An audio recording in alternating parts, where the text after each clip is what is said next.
In this video, I will be sharing with you how you can install the HR demo schema in your Oracle database. So it doesn't matter which version you are using, the steps are the same.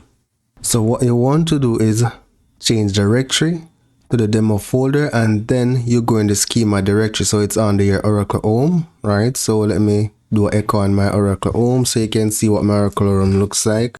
So that is a part of my Oracle home, right? So I'm going to change directory to the schema directory within the demo folder of the Oracle home. So I'm going to do ls. Here you can see we have the human resources folder. Do another cd to that directory and do ls to list the files. Connect to SQL Plus as sysdba. So to install the HR schema, we're going to be executing the HR main SQL.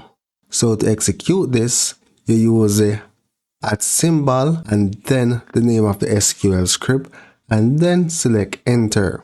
Here you need to specify the password for the HR schema. Specify a table space. Specify the temporary table space. I'm going to use the default, which is temp. Now you need to specify a path for the logs. So I'm just going to put it under the /u01/app/oracle. Then hit enter. See, it's creating the schema, tables, procedures, and indexes.